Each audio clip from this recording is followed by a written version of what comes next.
Dicen que la realidad supera a la ficción. Y como hemos revisado en muchos episodios en el pasado, esto ocurre con bastante frecuencia.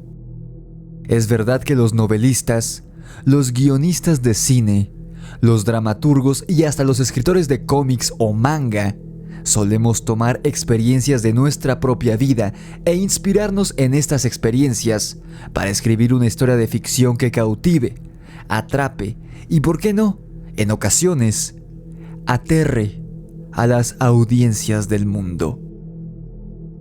Y algunas veces surge una sincronía que resulta incluso inquietante entre realidad y ficción, que puede llegar a perturbar a algunas personas, como si los autores de dichas obras hubieran sido capaces de predecir ciertos eventos plasmados en su obra, o incluso la gente ha llegado a pensar que estos autores, al plasmar tal o cual evento en un libro, una película o una serie de animación, han decretado que esto ocurra, y por ello muchos lo asocian con la ley de atracción o incluso le atribuyen al escritor una habilidad mágica de índole oscuro. Esto lo podemos ver con la popular serie de Los Simpson, que en numerosas ocasiones ha sido acusada de predecir ciertos eventos de la humanidad que el creador Matt Groening y su equipo de animadores han colocado en los episodios de la serie y que años e incluso décadas más tarde han terminado ocurriendo en la vida real. Por ello, hoy en día es tan popular la frase "Los Simpson lo predijeron". No nos vayamos tan lejos. En mi libro La Orden de Camazotz, estrenado en agosto del año pasado, los terremotos ocurridos en la Ciudad de México en 1985 y 2017 respectivamente, ambos ocurridos el día 19 de septiembre, son sucesos importantes en la trama de ficción que escribí, pues ambos terremotos tienen que ver con el ritual de invocación que la Orden de Camazotz realizó para invocar a este dios maya de la muerte en México. Y llámalo coincidencia, o que quizá algunos artistas tenemos cierta sensibilidad para predecir algunos eventos, pero el 19 de septiembre del año 2022, tan solo un mes después de que mi libro saliera a la venta, por tercera ocasión en la historia de México, tembló bastante fuerte. ¿Qué tan probable es que tiemble 3 veces el mismo día en diferentes años, con magnitudes significantes en la escala de Richter? Según la estadística, es muy poco probable, y sin embargo, ya ha temblado en la Ciudad de México en 3 años distintos, el día 19 de septiembre. ¿Pero qué imita a qué? ¿El arte a la vida o la vida al arte? Esa, queridos amigos, es la pregunta que nos atañe el día de hoy. Stanley Kubrick es uno de los cineastas más aclamados y reconocidos de la última era. Sus clásicos como 2001, Odisea en el espacio, La naranja mecánica, El resplandor o Full Metal Jacket son consideradas verdaderas obras maestras del cine y son tomadas como referencia artística del más alto nivel y como inspiración por muchos de los grandes cineastas de distintas generaciones hasta el día de hoy. Y justamente con ese enigma de la carrera de Kubrick quisiera empezar a hablar hoy. Pues aunque pareciera que nada tiene que ver con las sectas y cultos secretos que parecieran operar en las altas esferas de Hollywood de los políticos del mundo, El Resplandor de 1980 pareciera ser la primera pieza del rompecabezas en el proclamado asesinato de Stanley Kubrick. Pero Rix, Kubrick no fue asesinado, murió por causas naturales, estarás pensando.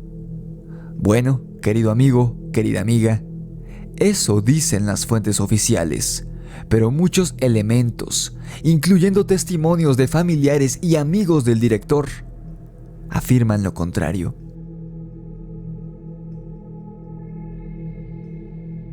Mucho se ha dicho sobre la adaptación del Resplandor de Stanley Kubrick, pues si bien la base de la historia de la película es muy similar al libro bestseller escrito por Stephen King en el que está basada, hay un elemento que la convierte en una historia completamente distinta a la que King plasmó en las páginas.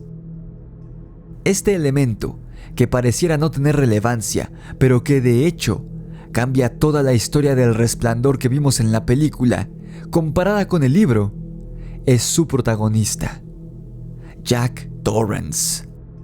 En la cinta de Kubrick, Jack se percibe como un hombre perturbado que raya en lo malvado, desde la primera secuencia en la que lo vemos. Kubrick le insistió a Jack Nicholson en dar esta interpretación de lunático esquizofrénico con deseos homicidas reprimidos, pues de esta manera está escrito el personaje en el guión de la película. Sin embargo, en el libro de Stephen King, Jack Torrance es un hombre común y corriente, un buen hombre que está luchando contra su enfermedad del alcoholismo y que al llegar al Hotel Overlook se vuelve malvado, pues es poseído por los entes oscuros que habitan en el hotel. Y de hecho, en el libro, Jack Torrance también muere al final, al igual que en la película, pero en el libro muere sacrificándose por su esposa y su hijo, destruyendo al macabro embrujado Hotel Overlook con él adentro. En pocas palabras, en el libro de Stephen King, Jack Torrance es el protagonista. Pero en la cinta de Kubrick, Jack ya es malvado desde antes de llegar al hotel, por lo que en la película, a diferencia del libro, Jack es el antagonista de la historia, y es el hijo de este, Danny, quien es el protagonista de la cinta.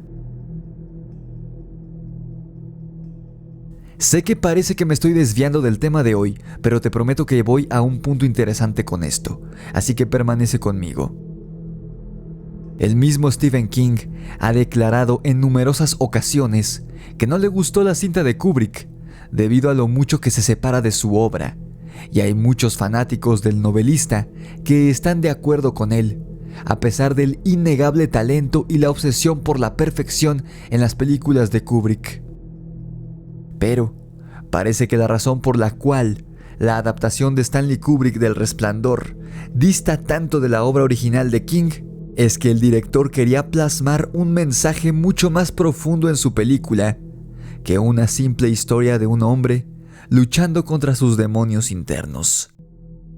Y es que, según una teoría conspirativa de internet, Stanley Kubrick únicamente aceptó dirigir la cinta del Resplandor porque esta era para él una carta de disculpa al pueblo estadounidense por haberlos engañado atrozmente 10 años antes, junto con el mismo gobierno de los Estados Unidos de América. Sé que yo mismo soy un detractor de las teorías conspirativas, pero en esta ocasión la teoría tiene sentido, y sobre todo al inicio del clímax de la película podemos encontrar la clave de dicha teoría, así que vamos a revisarla juntos. La razón por la cual Danny Torrance es el protagonista de la película de Kubrick, cosa que no ocurre en el libro, es porque el director quiso plasmarse a él mismo a través de este personaje infantil en su supuesta carta de disculpa al pueblo norteamericano por haber ayudado al gobierno de los Estados Unidos a orquestar el que, se dice, es el engaño más grande en la historia de este país: el alunizaje del Apolo 11. Y es que, como sabes, una de las primeras grandes obras de Stanley Kubrick es 2001, Odisea en el espacio, estrenada en el año 1968. Pues hay gente que ha afirmado durante décadas que la maestría cinematográfica con la que Kubrick plasmó al espacio exterior en esta cinta hizo que el gobierno de los Estados Unidos se acercara a él y le encomendara una misión ultra secreta, la cual consistía en fingir el aterrizaje en la Luna, en un set de grabación, filme que Kubrick debía diseñar y dirigir completamente en vivo, pues estaría siendo transmitida en televisión nacional a través de todo Estados Unidos, pero no desde la Luna, como creería la audiencia, sino desde un set de filmación. Todas estas problemáticas con tal de ganarle a la Unión Soviética en la llamada carrera espacial y posicionarse como potencia número 1 del mundo, aunque fuera mintiéndole al pueblo estadounidense. Y es que coincidentemente, el alunizaje del Apolo 11 tan solo ocurrió un año después del estreno de Odisea en el espacio, durante el verano de 1969. Hay personas que hasta el día de hoy creen fervientemente que el alunizaje fue falso, y unos otros más creen que el hombre, en efecto, llegó a la Luna. Lo que resulta sumamente curioso y que apoya la teoría de que el pietaje de Neil Armstrong caminando sobre la superficie lunar no es más que un fraude filmado en un set de filmación, es que después de más de 50 años, el hombre no haya podido volver a la Luna, a pesar de la tecnología con la que contamos ahora. Y en caso de que esta teoría conspirativa sea verdad, y en efecto, Stanley Kubrick haya ayudado al gobierno de su país a orquestar una mentira histórica, el hombre aparentemente intentó disculparse con la cinta del Resplandor, en específico, con la escena en la que Danny Torrance entra en la habitación 237 del Hotel Overlook y ocurre algo fuera de cuadro que deja traumatizado al personaje. En esta escena de la película, vemos que el niño lleva un suéter del Apolo 11, una referencia más que explícita al alunizaje de este cohete en 1969. Recordemos que, según esta teoría, Danny Torrance simboliza al mismo Kubrick dentro de esta carta de disculpa a manera de alegoría que el director hizo al pueblo estadounidense. Pues en la cinta, el niño ve la puerta de la habitación 237 abierta, habitación a la que uno de los personajes previamente le dijo que no entrara en ella por nada del mundo. En el libro, resulta que la habitación maldita del Overlook es la 217, y este número no tiene ningún simbolismo en específico.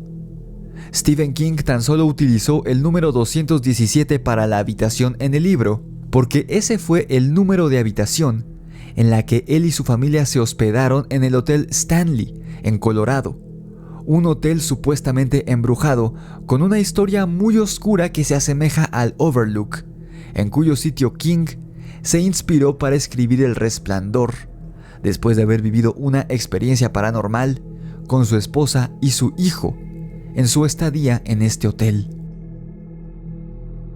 Pero si el número de la habitación no era relevante para la trama en cuanto al simbolismo de este, ¿por qué Kubrick lo cambió en su película de ser el 217 en el libro al 237 en el filme? Pues, según esta teoría de internet, la razón por la que Kubrick utilizó el 237 fue para hacer referencia a la distancia que hay entre el planeta Tierra y la Luna, que es de aproximadamente 237,000 millas. Algunas personas creen que este dato de la teoría está muy rebuscado, pero la verdad es que Stanley Kubrick era un director en extremo detallista y que cuidaba hasta el más mínimo detalle de la toma más insignificante, llegando a realizar cientos de tomas, literalmente hablando, hasta lograr la visión que él tenía en su cabeza. Para Kubrick, que además era un genio intelectual, absolutamente todo lo que se veía en pantalla en sus películas debía tener un significado. Nada estaba ahí solo porque sí, y hasta el detalle más pequeño e insignificante, que pasaría desapercibido para la mayoría de la audiencia, significaba algo para él, y lo había puesto ahí a propósito, en cada una de sus películas. Por lo que el cambio de la habitación 217 a la 237, del libro a la película, no se trató ni de un error ni de un descuido. El director lo hizo a propósito, por alguna razón. En fin, Danny entra a la habitación 237 y algo ocurre fuera de cuadro, algo que deja al niño completamente traumatizado. Según la teoría conspirativa, la lectura de esta escena es Kubrick adentrándose en el engaño del alunizaje, a pesar de que algún amigo intentó convencerlo de que no lo hiciera, y él, ya fuera por ego o por curiosidad, al igual que Danny, decidió adentrarse y decidió ayudar al gobierno yanqui a engañar a la gente de todo el mundo, haciéndoles creer que el hombre estadounidense había llegado a la luna y que la bandera norteamericana ondeaba sobre la superficie de esta. Pero, casi 10 años después de haberlo hecho, Kubrick se arrepentiría profundamente y quedaría traumatizado de por vida por haber hecho esto, al igual que Danny queda traumatizado por haber entrado en la habitación 237 en la película. Una vez que Danny sale de la habitación 237, con dedos marcados en el cuello y su suéter del Apolo 11 desgarrado, no puede decir nada sobre lo que ocurrió dentro de la habitación, debido a lo traumatizado que está y porque sus padres no le van a creer. Igual que Kubrick, que, aunque hubiera deseado confesar la verdad, una vez habido orquestado el fraude del alunizaje al público, no podría hacerlo, pues estaría enfrentándose literalmente al gobierno más poderoso del mundo en ese entonces, él solo. A lo que voy con todo esto es que, en caso de que Stanley Kubrick hubiera filmado el falso alunizaje del Apolo 11 en un set de filmación en 1969, el cineasta ya estaba involucrado en asuntos muy turbios de alto secretismo, de talla global y que cambiaría la historia del mundo, por lo que se estaba relacionando ya desde la década de los 60 con gente extremadamente poderosa e influyente. Y en caso de que esto fuera cierto, Kubrick fue tan inteligente que fue capaz de salirse con la suya en El Resplandor, y poco más de 10 años después de haber filmado el alunizaje, a su manera y de manera encriptada, le confesó al mundo entero que la llegada del Apolo 11 a la Luna en 1969 fue completamente falso y él lo había dirigido. Las personas al mando ni cuenta se dieron de esto. Pero, 20 años después, Stanley Kubrick haría otra declaración en una de sus películas, en la que sería de hecho su última cinta. Y a diferencia del mensaje que supuestamente dejó en El Resplandor sobre el fraude del alunizaje del Apolo 11, la denuncia que Kubrick haría en Ojos Bien Abiertos, estrenada en el año 1999, no sería para nada sutil, y sería un mensaje bastante literal y muy poco encriptado, por lo que, claro, fue más fácil que la gente lo captara. Y esto incluía a la gente equivocada, la gente a la que Kubrick estaba señalando y acusando en su película. La lectura de Ojos Bien Abiertos, supuestamente, desataría la ira de personas extremadamente poderosas de talla global y por ello asesinarían a Stanley Kubrick incluso antes de que la película se estrenara en cines. Antes de pasar a la parte más interesante del episodio, quisiera pedirte que le des like al video y que te suscribas a mi canal. No olvides seguirme también en TikTok, Instagram, Facebook y Spotify. Suscríbete también a mi canal secundario en YouTube, Rix y los Amos del Multiverso, donde hablo precisamente de cine, series y demás cultura popular. Si quieres tu ejemplar de mi libro La Orden de Camazotz, disponible en Amazon con entregas a todo el mundo, solamente haz clic en el enlace que está en la descripción del video. Y si quieres que escuchemos tu experiencia paranormal en el canal, envíamela por escrito o nota de voz a mi correo necronomiconrelatos@gmail.com o a mi número de WhatsApp, el 56 38 00 03 45. Ahora, sigamos adelante. Si no has visto la película de Ojos Bien Abiertos, estelarizada por el entonces matrimonio en la vida real, Tom Cruise y Nicole Kidman, debes verla, pues es una declaración que grita a los cuatro vientos que, en efecto, en las altas esferas de poder de todo el mundo, tanto artísticas como políticas, hay personas realizando actos de lo más aberrantes y grotescos, bajo total impunidad y anonimato, gracias al poder económico que los respalda. Eso es lo que Stanley Kubrick plasmó a manera de denuncia en la última película de su carrera.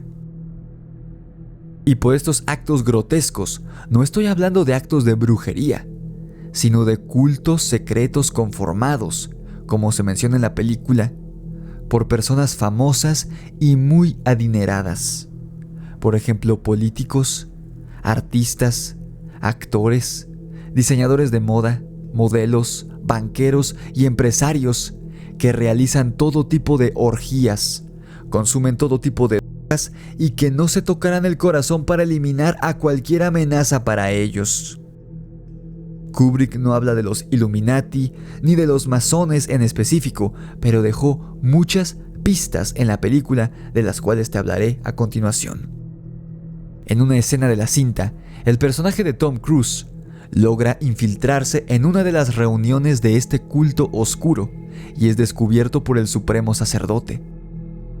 Este está a punto de castigarlo por haberse infiltrado en su ceremonia secreta, pero una mujer del culto lo interrumpe y se ofrece voluntariamente para pagar ella misma la condena del personaje de Tom Cruise. El sacerdote acepta y le ordena al protagonista de la película que se vaya de la mansión.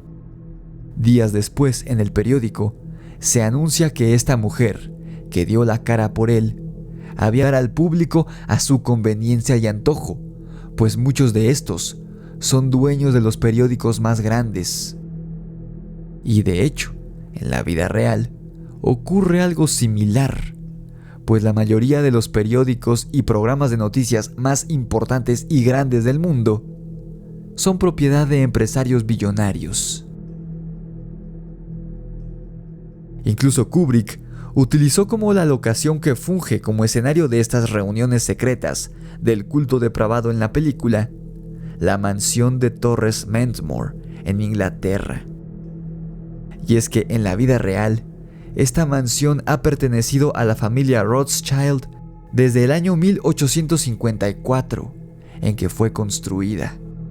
La familia Rothschild, en caso de que te lo estés preguntando, es una dinastía europea de origen judeo-alemán, de cuyos algunos integrantes fundaron bancos e instituciones financieras a finales del siglo XVIII y que acabó convirtiéndose a partir del siglo XIX en uno de los linajes de banqueros y financieros más influyentes de todo el mundo.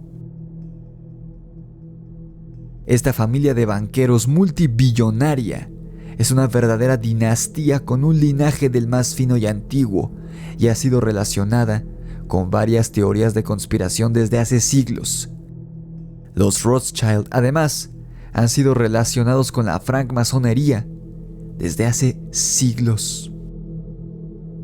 En la película Ojos Bien Cerrados, Kubrick plasma las reuniones de esta secta depravada de lo más elegantes en el interior de la mansión que en la vida real pertenece a la dinastía Rothschild, y todos los miembros del culto utilizan finas y delicadas máscaras y disfraces para ocultar sus identidades, pues todos los miembros de este culto son famosos, ya sea porque son artistas o políticos. Este elemento en la cinta de Kubrick también es una referencia directa a la familia Rothschild y otras personas de la élite del mundo, pues en 1972, la familia Rothschild y sus allegados de la élite mundial llevaron a cabo un surrealista baile en su mansión de Francia de La Château de Ferrières, mansión hermana de la que Kubrick utilizó como locación para la película. En esta fiesta en la Château de Ferrières, todos los invitados eran figuras de la élite artística, y el mismísimo Salvador Dalí estuvo en esta fiesta, pues él mismo diseñó muchas de las máscaras de los asistentes. Solo la crema innata de la política y la sociedad asistió a esta fiesta en Francia, ofrecida por la familia Rothschild. Entre ellos, la actriz y modelo Marisa Berenson, que trabajaría 3 años después de esta fiesta, en el año 1975, con nada más y nada menos que con Stanley Kubrick, en su película Barry Lyndon. Por contrato, la Warner Bros. Le permitía a Kubrick total libertad creativa en sus películas, algo muy raro, cosa que por supuesto el cineasta utilizó en Ojos Bien Cerrados. Y esto habría sido, se rumora, lo que sellaría su destino fatal después de haber molestado a alguien muy poderoso debido a lo que mostró en su película. Y es que unos días antes del estreno de Ojos Bien Cerrados, Stanley Kubrick proyectó el corte final de la cinta a un pequeño grupo muy selecto de personas, entre ellos familiares del cineasta, Tom Cruise, Nicole Kidman y algunos ejecutivos de la Warner.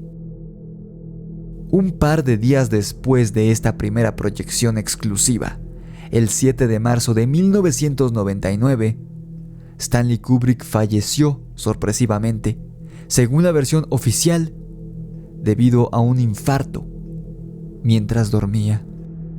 Los allegados del actor y sus familiares declararon estar desconcertados, pues el cineasta de 70 años de edad estaba en perfecto estado de salud, por lo que no se explicaban el motivo del infarto, que había terminado con su vida. Lo curioso es que, según afirman, el corte que Kubrick presentó en esta proyección exclusiva unos días previos a su muerte fue modificado y varias escenas fueron alteradas o de plano eliminadas de la película por el estudio. Si Kubrick hubiera estado vivo, jamás hubiera permitido que nadie que no fuera él metiera mano a la edición de la cinta, pues era él mismo quien se encargó de la edición de cada una de sus películas para asegurarse de que la versión final quedara tal y como él la quería. Literalmente, quien fuera que se enojó por lo que el director plasmó y denunció en su último filme, Ojos Bien Cerrados, tuvo que matarlo para mantenerlo lejos de su arte. Y por si aún dudas que Stanley Kubrick fue asesinado por una o varias personas de mucho poder, tras ver el primer corte del director de Ojos Bien Cerrados, debido a lo que el cineasta quería exponer a todo el mundo, la actriz Nicole Kidman declaró que Kubrick le llamó por teléfono horas antes de morir y simplemente le dijo, y cito, «Quieren matarnos a todos. Nos van a envenenar tan rápido que no tendremos tiempo ni de sonarnos la nariz». Y acto seguido, el director colgó el teléfono. Desafortunadamente, Kidman no estaba en casa, por lo que no respondió al teléfono, y este fue solamente un mensaje que quedó en la contestadora y que ella escucharía hasta el día siguiente. En entrevistas posteriores, la actriz declararía que se arrepiente de jamás haber podido regresarle la llamada al director. Y es que Kubrick había desarrollado una amistad con Nicole Kidman y con Tom Cruise durante el rodaje de la película, por lo que tenía sentido que acudiera a ella. Solo que Nicole Kidman, durante mucho tiempo, no comprendió lo que Kubrick quiso decirle en aquella última llamada que le hizo, tan solo un par de horas antes de su hora oficial de muerte. Algo curioso es que poco después del estreno de la película, Tom Cruise y Nicole Kidman se divorciaron después de una década de matrimonio. ¿Qué tanto ocurrió durante el rodaje de Ojos Bien Cerrados? ¿Quién estaba detrás de escenas manipulando todo para que la cinta no saliera a la luz? Tan revelador era el mensaje sobre cultos de gente poderosa y depravada en Hollywood y en la política mundial que Kubrick plasmó en su cinta. Al final del día, tú tienes la última palabra sobre si, en efecto, alguien silenció a Stanley Kubrick con la censura de Ojos Bien Cerrados, y por eso esto llevó al director a su muerte.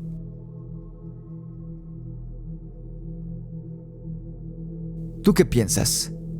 ¿Crees que en efecto Stanley Kubrick fue eliminado por algún culto oscuro por su película Ojos Bien Cerrados? Comenta tu opinión abajo en la caja de comentarios. No olvides dejar tu like y compartir este video con todos tus conocidos amantes del terror y del misterio. Suscríbete a mi canal y activa la campana de notificaciones. Sígueme en TikTok, Instagram, Facebook y Spotify. Suscríbete también a mi canal secundario aquí en YouTube, Rix y los Amos del Multiverso. Para pedir tu ejemplar de mi libro de terror, La Orden de Camazotz, disponible en Amazon, solamente haz clic en el enlace que está en la descripción del video. Y si quieres enviarme tu experiencia paranormal, hazlo en nota de voz o por escrito a mi correo necronomiconrelatos@gmail.com o a mi número de WhatsApp, el 5638000345. Esto fue El Grimorio de Rix y el misterio tras la muerte de Stanley Kubrick. Nos vemos en la oscuridad.